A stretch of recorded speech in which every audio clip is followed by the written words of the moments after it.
வணக்கம். சைரசா YouTube channel மற்றும் Ranjith team இணைந்து வெளியிடும் 2026 தேர்தலுக்கான கருத்து கணிப்பு. இந்த பதிவில் நாம் பார்க்க இருக்கும் தொகுதி வேலூர் சட்டமன்ற தொகுதி. வேலூர் சட்டமன்ற தொகுதியில் உள்ளடக்கிய பகுதிகள் தரப்பாடி, சத்துவாச்சாரி, வேலூர், அல்லாபுரம், கோணவட்டம், வெங்கடாபுரம், பெருமுகை, சம்பங்கி, நல்லூர் போன்ற பகுதிகள் இந்த சட்டமன்ற தொகுதியில் உட்பட்ட பகுதிகளாகும். இங்கு 6 முறை திமுகவும், 2 முறை காங்கிரஸ் கட்சியும், 2 முறை தமிழ் மாநில காங்கிரஸ் கட்சியும், 2 முறை அதிமுகவும் வென்றுள்ளன. கடந்த சட்டமன்ற தேர்தலில் வெற்றி பெற்று உறுப்பினராக தேர்ந்தெடுக்கப்பட்டவர் திமுகவை சார்ந்த கார்த்திகேயன். இவர் 84,229 வாக்குகளை பெற்று சதவீத அடிப்படையில் 47.24% பெற்று வென்றுள்ளார்.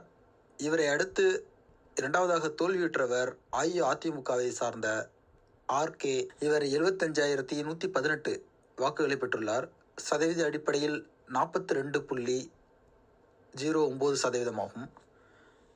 நாம் தமிழர் கட்சியை சார்ந்த பூங்கன்றன 8,530 வாக்குகளை பெற்றுள்ளார்.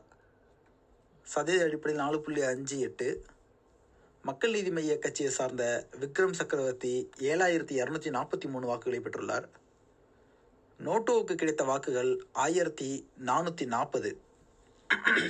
அஇஅதிமுகவை திமுகவை சார்ந்த கார்த்திகேயன் 9,181 வாக்குகள் அவரை விட கூடுதலாக பெற்று வென்றுள்ளார். இந்த கார்த்திகேயன் 2016 சட்டமன்ற உறுப்பினராக ஏற்கனவே இதே தொகுதியில் தேர்ந்தெடுக்கப்பட்டவர். தற்போதும் அவரே தேர்ந்தெடுக்கப்பட்டுள்ளார். இந்த வேலூர் தொகுதியின் மொத்த வாக்காளர்கள் முதலியார் 23% வாக்குகளை வைத்துள்ளனர். வன்னியர் 18% வாக்குகளை வைத்துள்ளார்கள். நாயுடு பிரிவை சார்ந்தவர்கள் 12% வாக்குகளை வைத்துள்ளார்கள். இவர்களே இந்த தொகுதியின் வெற்றி வாய்ப்பை தீர்மானிக்கும் வாக்காளர்களாக உள்ளனர். இந்த தொகுதியில் மொத்த வாக்காளர்கள் 2,45,491 எலெக்ஷன் கமிஷனால் அங்கீகரிக்கப்பட்ட வாக்காளர்கள்.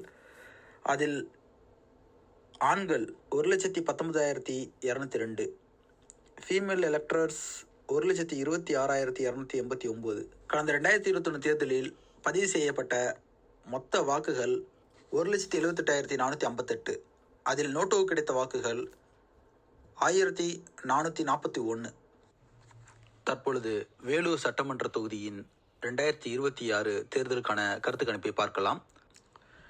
இந்த பதிவில் மக்களின் பேராதரவை பெற்று முதல் இடத்தில் திமுக உள்ளது. 42% மக்களின் ஆதரவை பெற்று முதலிடத்தில் உள்ளது. இரண்டாவதாக அதிமுக, ஏடிஎம்கே 30% மக்களின் ஆதரவை பெற்று 2ஆம் இடத்தில் உள்ளது. தமிழக வெற்றிக் கழகம் 14% ஆதரவை பெற்று 3ஆம் இடத்தில் உள்ளது. நாம் தமிழர் கட்சி 9% ஆதரவை பெற்றுள்ளது. இதர கட்சிகள் 5% ஆதரவை பெற்றுள்ளன.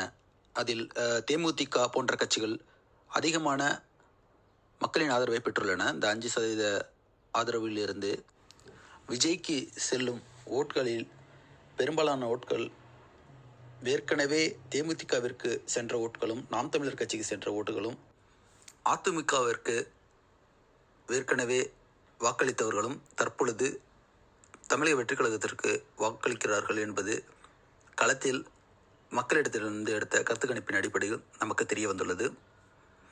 தொடர்ந்து நமது சேனலை பின்தொடருங்கள். உங்களது கருத்துக்களை கமெண்ட் பாக்ஸில் பதிவிடுங்கள். நன்றி, வணக்கம்.